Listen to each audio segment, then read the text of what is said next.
नमस्कार दोस्तों, आज की कहानी है परिवार और माँ की। एक गांव में एक सुखी परिवार रहता था। उस परिवार में 3 भाई और एक बहन थी।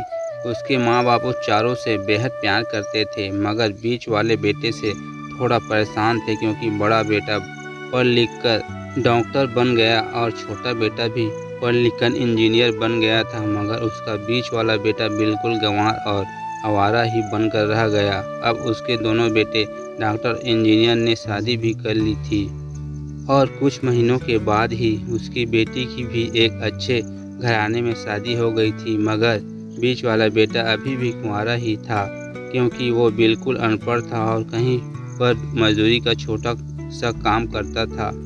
इसलिए उसे शादी के लिए कोई भी लड़की नहीं मिल रही थी और उसके माँ बाप उससे बहुत परेशान हो चुके थे। जब जब भी उसकी बहन अपने मायके आती तो पहले वो अपने डॉक्टर और इंजीनियर भाई से मिलती थी, मगर बीच वाले भाई से वो बहुत कम मिलती थी क्योंकि वो उसे ज़्यादा पैसे नहीं दे पाता था। लेकिन फिर भी वो अपनी बहन से बहुत प्यार करता था। उसके पिताजी की बीच वाले बेटे की शादी किए बिना ही मृत्यु हो गई। उसकी माँ ने सोचा कहीं अब किसी के मुंह से बंटवारे की बात न निकले, इसलिए अपने ही गांव की एक सीधी सादी लड़की से अपने गंवार लड़के की शादी कर दी। शादी होते ही न जाने क्या हुआ। अब उसका अनपढ़ बेटा पूरा मन लगाकर काम करने लगा और पहले से ही ज़्यादा मेहनत भी करने लगा।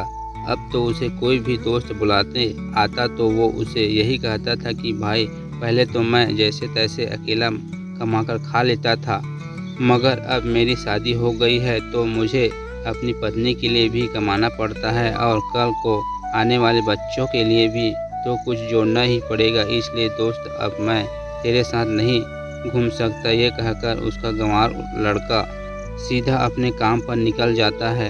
अब उसके दोनों भाई डॉक्टर और इंजीनियर आपस में ये बात करते हैं कि हम दोनों तो उस गंवार से कहीं ज़्यादा पैसे कमाते हैं, इसलिए हम सब घर और ज़मीन का बंटवारा कर लेते हैं और उस गंवार से अलग हो जाते हैं क्योंकि अब वो हमारे बराबर कभी भी नहीं कमा सकता। इसलिए उन दोनों भाइयों ने अपनी माँ के लाख मना करने के बावजूद भी बंटवारे की तारीख तय कर दी और उन्होंने अपनी बहन को भी बुलवाया और अपने गंवार भाई से भी कह दिया कि आज तुम अपने काम पर मत जाना क्योंकि हम सब आज घर और ज़मीन का बंटवारा करेंगे।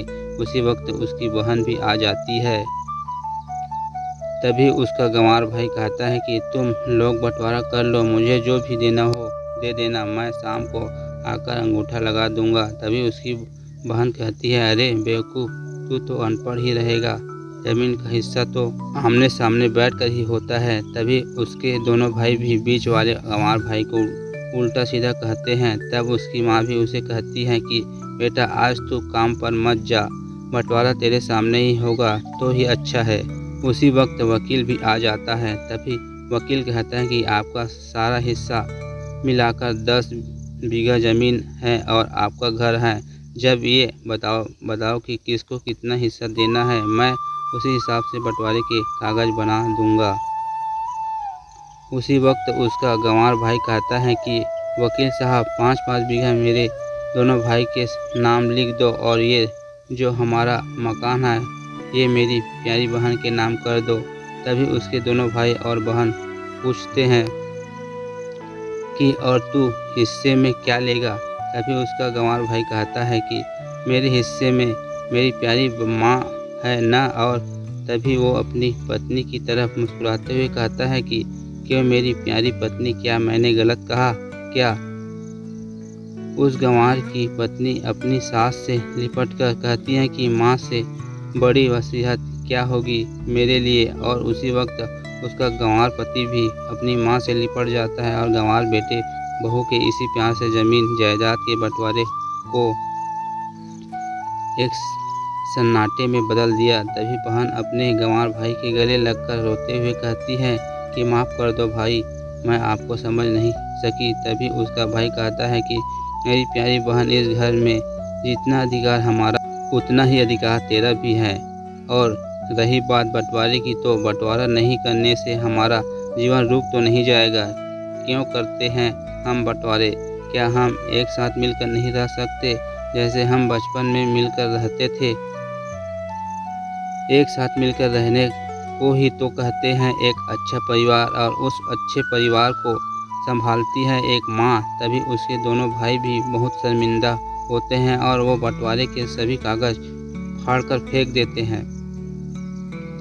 और उस दिन के बाद से ही उसका पूरा परिवार खुशी खुशी एक साथ ही रहने लगा। तो दोस्तों, ये थी परिवार और माँ एक अच्छी कहानी।